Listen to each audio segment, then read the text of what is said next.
Today, I'm going to be talking about Mrs. Holness and her conflict of interest issue being the Prime Minister's wife.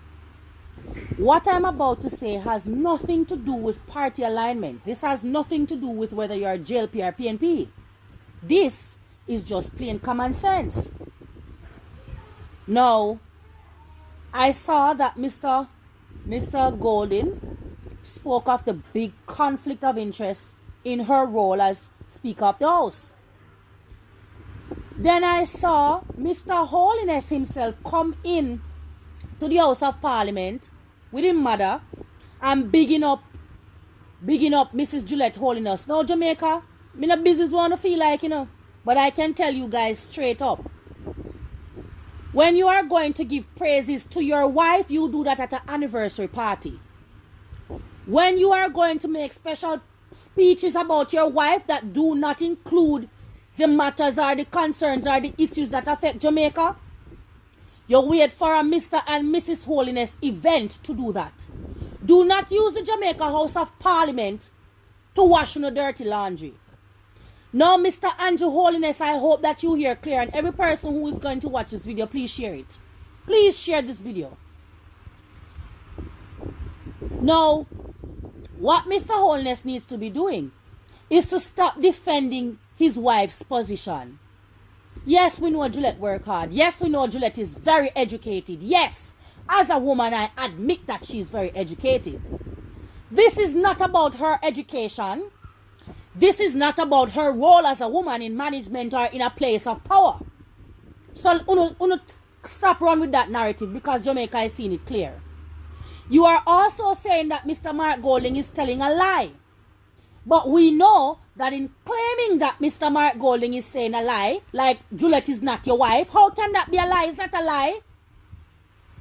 Then boom, you send back these reports to the AUG, to the Auditor General, implying that Mr. Golding is lying. And this is all a sham. And you know why it is a sham? It's a sham to hide from the fact that Jamaica cannot say for sure that Mrs. Holness knows how to control her personal biases. So people start open up them eyes and people start talk. People did talk a long time, but people definitely speak out against Juliet Holness right now, being the Speaker of the House and the conflict of interest. And the way how she behave in a parliament and a cow down the other side of the party. And it is very unfair how this woman behave in the parliament. Now you have people speaking out about her behavior, my viewers and subscribers, and I am gonna bring to you two videos inside this video. Alright, so you definitely don't want to miss none of this video because we have two interesting videos to play for you guys. You understand, they may be long, but they are very interesting, full of information and all of that. So you definitely don't want to miss any of it. So bless up to my viewers and my subscribers them. May hope everybody having a blessed and a wonderful evening. Now my viewers and my subscribers, remember, in everything you do, always put God first. In every and any situation, just always remember to call upon God. Always remember to pray, because a prayer day keep the devil away. Now my viewers and my subscribers, the same thing that I have been talking about with Juliet Holness being the Speaker of the House and conflict of interest and all of that. Well, people start speak out about it. But we are going to run the intro and come back.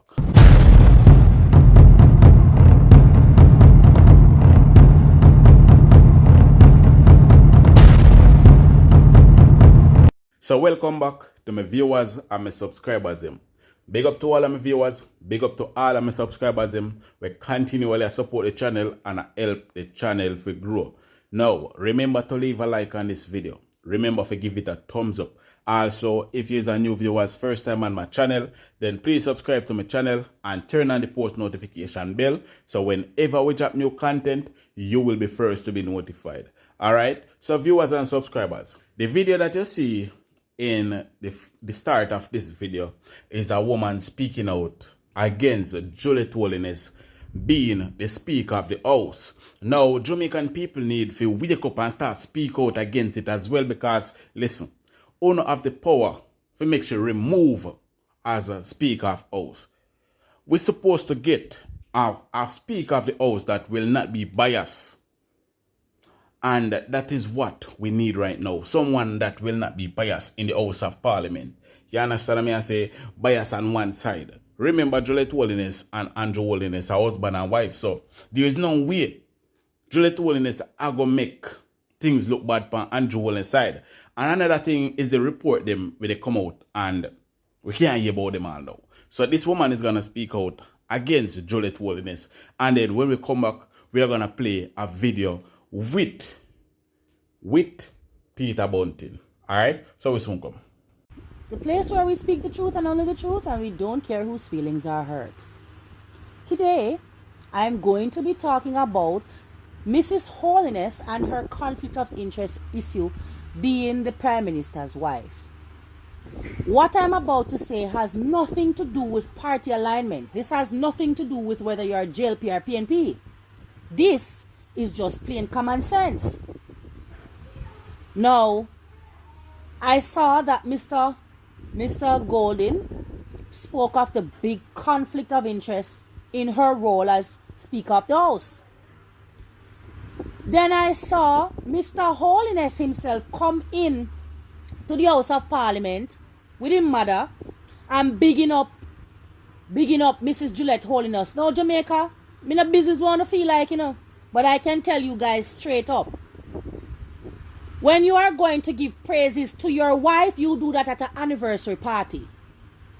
When you are going to make special speeches about your wife that do not include the matters or the concerns or the issues that affect Jamaica, you wait for a Mr. and Mrs. Holness event to do that. Do not use the Jamaica House of Parliament to wash no dirty laundry. Now, Mr. Andrew Holness, I hope that you hear clear, and every person who is going to watch this video, please share it. Please share this video. Now, what Mr. Holness needs to be doing is to stop defending his wife's position. Yes, we know Juliet work hard. Yes, we know Juliet is very educated. Yes, as a woman, I admit that she's very educated. This is not about her education. This is not about her role as a woman in management or in a place of power. So, stop run with that narrative because Jamaica is seeing it clear. You are also saying that Mr. Mark Golding is telling a lie. But we know that in claiming that Mr. Mark Golding is saying a lie, like Juliet is not your wife, how can that be a lie? Is that a lie? Then boom, you send back these reports to the AUG, to the Auditor General, implying that Mr. Golding is lying. And this is all a sham. And you know why it is a sham? It's a sham to hide from the fact that Jamaica cannot say for sure that Mrs. Holness knows how to control her personal biases. Jamaica cannot say for sure, Mr. Prime Minister, Mr. Andrew Holness, Right Honorable, we don't know if her decisions are influenced by you. We don't know that. What we do know is that there's a report from the Integrity Commission about illicit enrichment, and 6 political officials are involved. And to date, Jamaica does not know who those individuals are. What we saw from the Jamaica Labour Party was that you guys implemented an oversight committee to oversee a body, the Integrity Commission in this case, to oversee their reports that are being sent to Parliament. Why? Why do we need an oversight committee to make sure that the reports that sent to Parliament can be tabled? Why? When we already have a gag clause that prevents the Integrity Commission from saying anything about any political official or person being under investigation until the document is being tabled. So why we need an oversight committee? And did you guys ensure that the persons sitting on this oversight committee are not those persons who are under investigation by the Integrity Commission? Stop playing with Jamaica. Mr. Prime Minister, you and your wife need to picks up on the Dolly house. If Juliet is such a credible individual, and I know she's very educated, then she and our educated Prime Minister of her husband knows that there is a conflict of interest. There is no guarantee that you control a personal bias. There is no guarantee that your decisions are not influenced by the Prime Minister. There is no guarantee. We cannot say with the Prime Minister going around the Integrity Commission, with the Prime Minister failing to declare his statutory declarations, we cannot say for sure that your decisions are not being made to protect your husband. Let me just say it clear. I'm not going to use no allegedly. So you send back these reports to the AUG to say Mr. Golding is lying. But is Mr. Golding lying? No, he's not lying. You are trying to steer away from the point that the wife of the Prime Minister cannot sit in the House of Parliament as the Speaker of the House. You cannot. Not no go so. And you educated people and policymakers, Mr. Chang included, knows that she is a conflict of interest, knows that her role as the Prime Minister's wife, knows that her role of leading in under the Prime Minister at night time cannot work with her being the Speaker of the House. Let's stop tricking ourselves. Let us stop tricking ourselves. I went on to several JLP pages and was talking. JLP people are hypocrite. People who represent the Jamaica Labour Party are hypocrite. Because if this was Mr. Golding's wife who was the Speaker of the House, we'd be having the same discussions right now. I would be having the same discussion right now. Just like how I said from the initial get-go, I have been saying it online, that Juliet, it is wrong for Juliet to be the Speaker of the House. She is the Prime Minister's wife. How can we say for sure that her decisions are not influenced by the Prime Minister? How we know that she's not going to protect the Prime Minister from the role where she sit down? We don't know that as a people. We don't need to be thinking about that as a people. As a people, you should step back, step down. And the next thing too, when we are appointing individuals to sit as the Speaker of the House, they cannot be politically affiliated. They cannot be aligned to any political side. These are persons who should be bipartisan. Yes, you go cast your vote for whatever side you believe in, but Jamaica not look and pinpoint and say, yes, you're aligned to PNP. Yes, you're aligned to Jamaica Labour Party. No! I am sick and tired of people coming at me thinking that I'm I'm supporting the PNP. I'm not. I'm still 100% for Jamaica. And in speaking against the government, it does not say that I am supporting the PNP. It says that I am calling out a form of nonsense and nonsense. Then you guys sit there trying to justify Juliet's role. You're going to justify your wife's role, of course. Because we all know that she's sitting there protecting you and protecting all the other labor rights who sit in the House of Parliament. But you come there in your green nail polish. What are you doing, Mrs. Holness? Making it clear your alignment, we know. So you're aligned to your husband. We know that as a wife, your duty is to protect your husband. We know. That's why we don't want you to sit down as the head of Parliament. We want an independent individual. Independent, completely independent individual. We don't want to know what this individual's party alignment is. We don't want to know. In fact, you shouldn't have any. Because the Speaker of the House must remain independent so that they can control their personal biases. You people sick me too much. And I have a next video to talk about, but that will be a topic for another day. You people sick stomach. But to not come and make it look like say somebody is attacking her role as a woman. Nobody is attacking your role as a woman. You're a goddamn educated woman. You and your husband are two educated people. You and your husband knew that Jamaica was talking about this and is going to talk about it. You and your husband know. Said it's a conflict of interest, you sitting as the head of Parliament and him being the Prime Minister. You and your husband did know. Your advisor did know as well. So why not ramp with the Jamaican people? Go clean up shop and stop justifying Juliet's role. There's no justification behind the fact that she's possibly protecting the Prime Minister when making her decisions. Yes, that is what your role is, communicating to the Jamaican people. And we don't want a role that communicates that. Go clean shop. So as you can hear, my viewers and my subscribers, she definitely correct. She correct with everything where she has say people.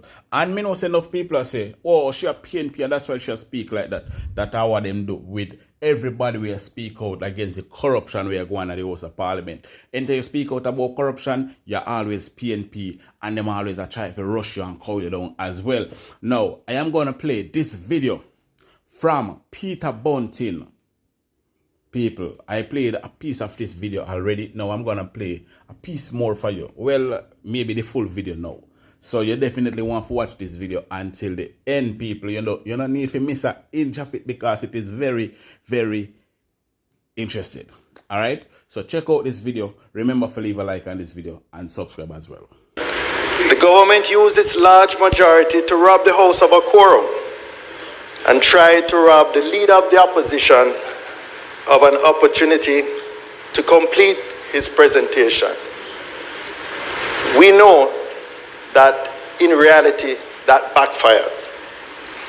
Absolutely. We know that in reality it perhaps drew more attention to that section of his presentation than it would have otherwise received.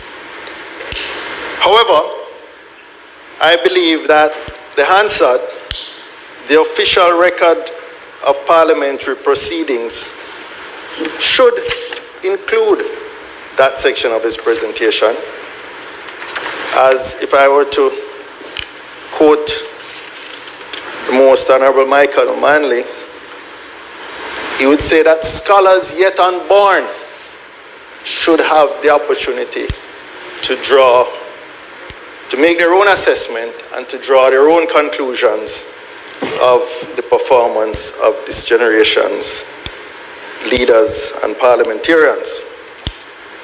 So therefore, I'm going to use some of my time today to complete that section of the opposition leader's presentation, which he was unable to complete in the House. Sorry? I'm reading it for the Hansard.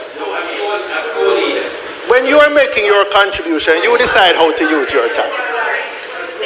You know, I know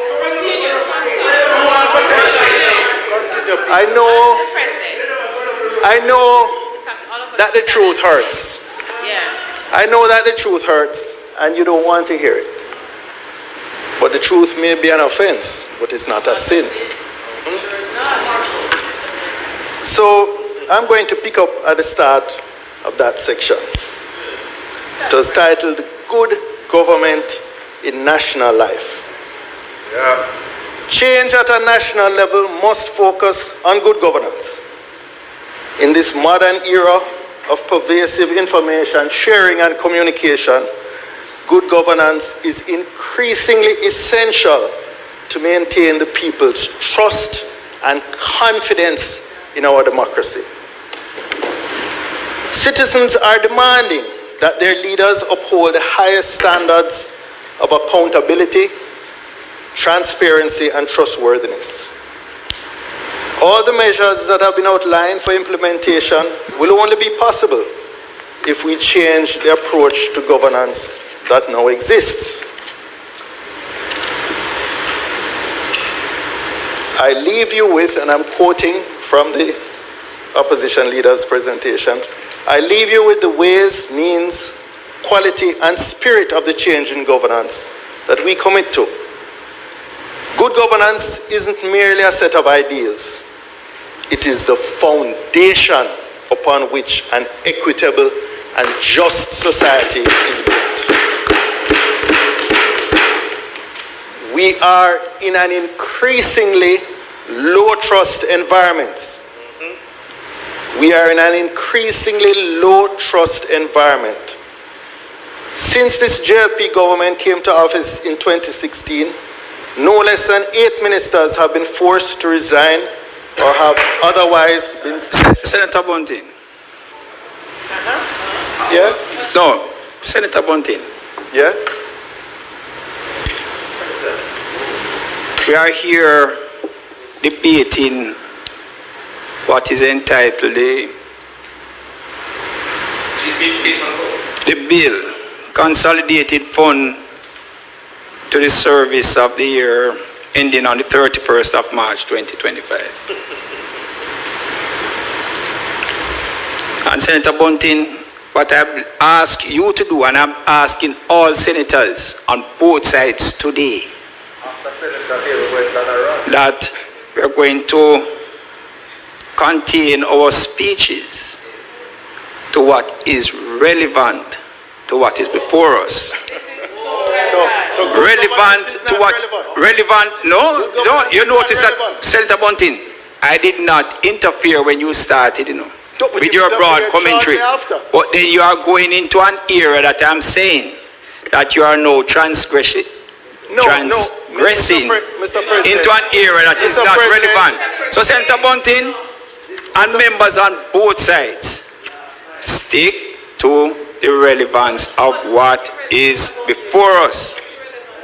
Confine, as is set out in Standing Order 35-1, to what is the subject under discussion. All right? Good. You heard what I said?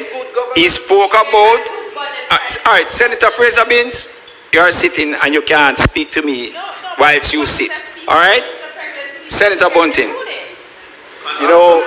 Mr. President, that's why I started my presentation saying that a budget is a statement of priorities. We cannot confine ourselves to the numbers. We have, because those numbers represent Senator Bunting, Senator Bunting, Senator Bunting, I'm not going to get into an argument with you. You cannot I will tell you what, and I will tell any member, whether it is on your side or on the government side, that you are going to confine your presentation to what is contained in the bill before us. All right? Thank you. The bill before us covers every aspect of government. That's right. Every aspect of government. It covers the Auditor General. It covers the Clerk of the House. It covers the Integrity Commission. Every continue and where I am going to speak on anything that is covered by that bill. Everything that is covered in this book. And if you want to muzzle me, you're going to have to take me out of here.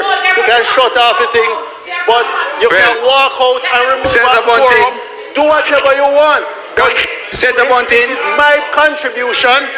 I am speaking to this book, which covers every aspect of government. Senator Bunting, continue. Where you go outside of 35-1, then I will rein you in. All right?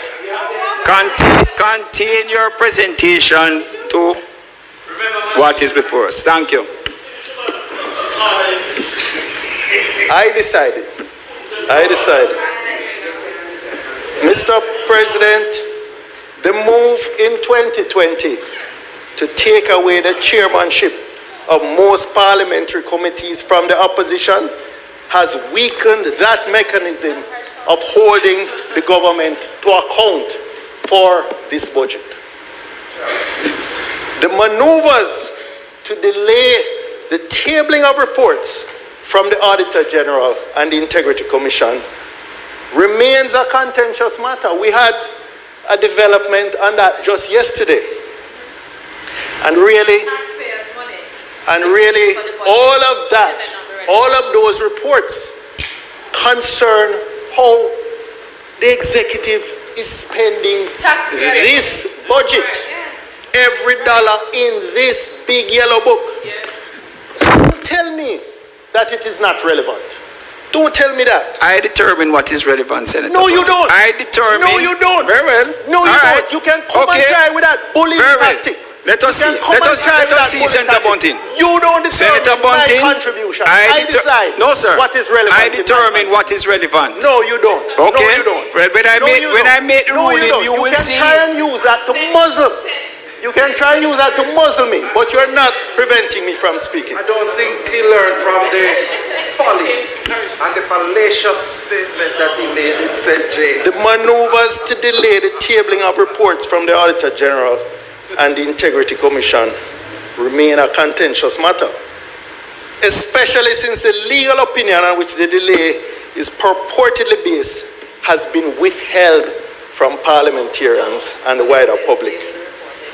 It is interesting, and I pause and move from my reading. It is interesting that the Minister of Finance spent a great deal of time in his contributions, which I suppose you will now tell me is not relevant. Spent a great deal of time defending the Speaker and her refusal up to yesterday to table the Auditor General reports, the Auditor General's reports. It is interesting. He spent a great deal of time in his closing yesterday. He even went on all angles last week. But thankfully, we have strong, courageous public officers who stand up to bullying. And when these reports were sent back to Parliament yesterday and eventually tabled, what do we see? Yes, what? These reports covered two agencies that are within the portfolio of the Minister of Finance. These reports cover, in one case, the Tax Administration Jamaica, which has been paying rent or lease for the last 4 years, which had run up to $350 million and counting. That was up to last year, on a building which they have not yet occupied.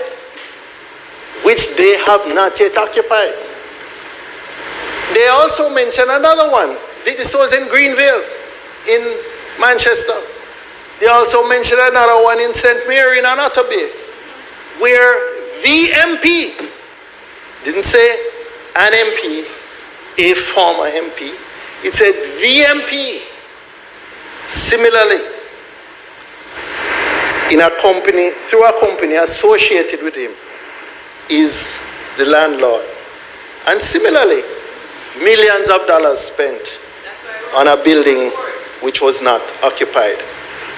Perhaps that is why the minister was so defensive, protective of the Speaker, who was holding back these reports, which clearly are not, let me say no more than they're not flattering.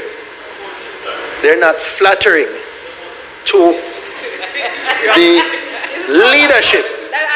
They're not flattering to the leadership of the ministry, of the Minister of Finance.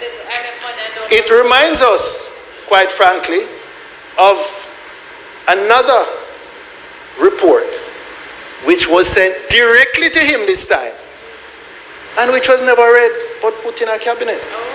But we will get to that. So let me return. We already had the bullet that dealt with the walkout, and that was covered. But the next bullet had addressed directly the failure to disclose the identity of the so-called... All right, Senator Bunting. Senator Bunting. 35-1 of the standing order. Says as follows.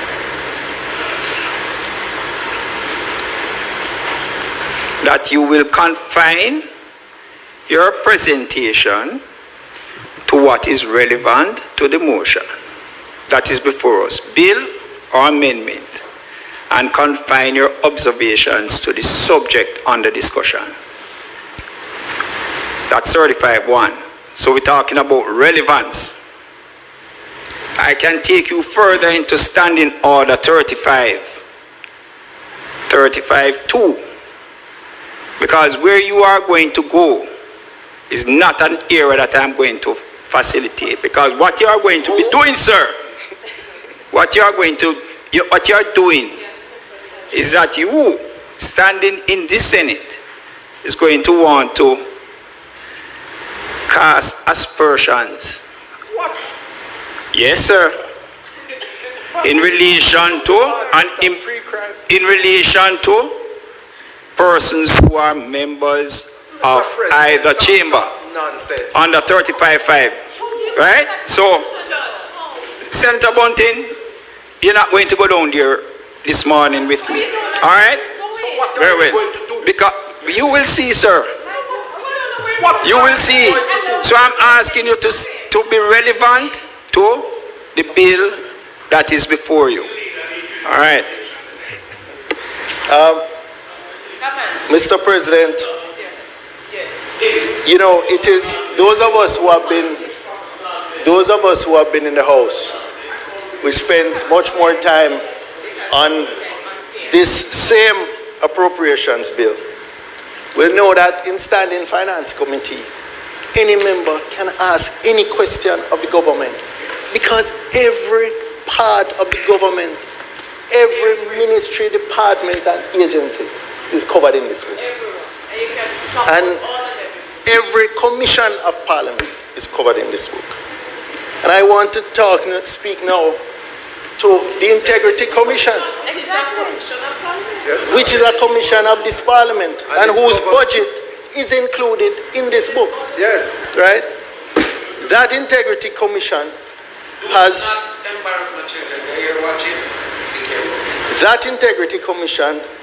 reported that there are 6 MPs who are under investigation for illicit enrichment. I have not pointed out any MP.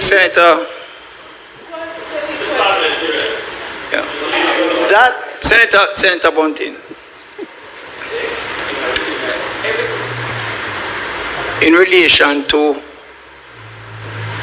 what you are speaking about, is a matter that they have said they are doing inquiry, investigation, as the case may be. Let that commission do whatever it is that they have to do. And if they submit a report and you get the opportunity at that time to discuss that issue. But you cannot come here, sir. But you didn't allow You me can to finish. no. You're not going to discuss. You're not going to discuss that this morning. Mr. President, I am Mr. merely urging Mr. the President, Integrity Commission Mr. to complete Senator their Bunting, investigation and Senator make a Bunting, report. Senator Bunting. Senator What is Bunting. wrong with urging the Integrity Commission to complete their investigation Senator Bunting. and make a report? That's not what you were doing. You can't tell me what I was Because about I've to heard say. enough of what you have said. Senator Bunting. All right? I'm going to bring your attention. Senator Bunting. Senator Bunting, I am going to bring your attention. Senator Bunting, I'm going to bring... well, you will see what happens down there too. Senator Bunting, I'll bring your attention to 43.1, all right? Of the standing order. Well, on that tutelage, continue. Oh, I thought you were going to share it with Refresh House. Yes, right.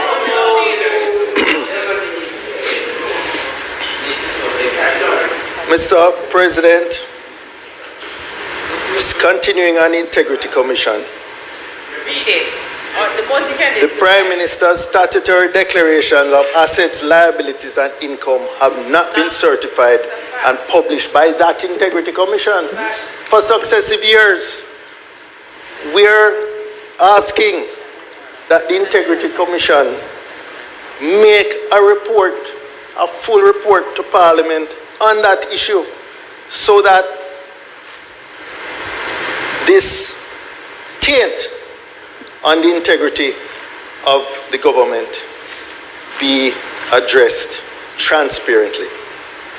I now turn to the Financial Services Commission, the FSC, a part of this book.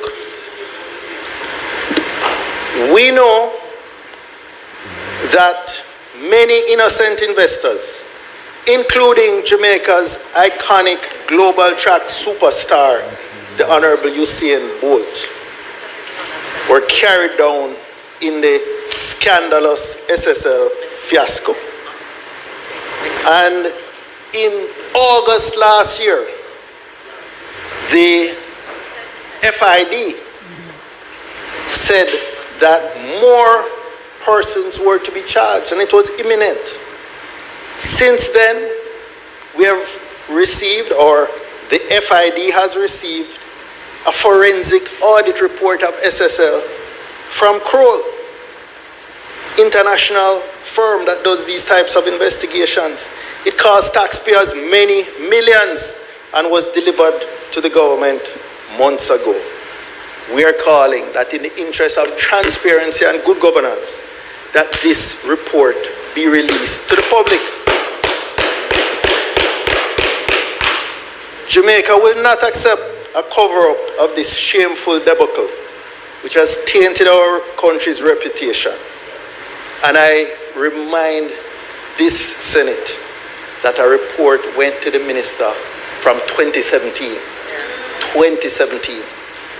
The report, I believe that he said that he never read, but went in his cabinet. 2017 or 2019. Long before it became a scandal and collapsed. Jamaica is crying out for change in this area. We must translate good governance principles into tangible action that restores trust and confidence in our leaders and preserves our cherished freedoms and democratic way of life. Change means no more hiding the truth from Jamaicans, no more deception in official public communication. And you know, we often throw these terms around, like deception and deceptive. But when last week, under the signature of the Deputy Prime Minister, a release is sent out that says, as of today, as of today, that is a direct quote, there are no Auditor General's reports that have not been tabled, at Parliament that have not been tabled, knowing full well that they'd been there from December and January and returned that very morning. But as of today, there are no attempting to rebut what had been said by the leader of the opposition. Now, whether you want to call it disingenuous, deceptive, or just lie, that was a disappointing attempt to cover up one of the most disappointing incidents in the history of our parliament. That's right. Change means putting transparent communication at the heart of good governance. It affirms that respect is due to those who elect governments and pay taxes. Our aim is to ensure that every voice is heard and to bridge the gap between leadership and the people. You know, Senator Hill, I want you to continue your style of painting everything as being rosy, hunky-dory. Yes. Please continue. Please continue. That is the sort of arrogance and contempt that caused you to lose the popular vote in the last local government election. And get booted in St. Mary. There, you spoke about no new taxes. And there, I'm happily going there. And because this is something that, you know, the government trumpets as if it should be celebrated. No, the fact is, most or much of the taxes collected are ad valorem taxes. GCT, SCT, customs duties, etc.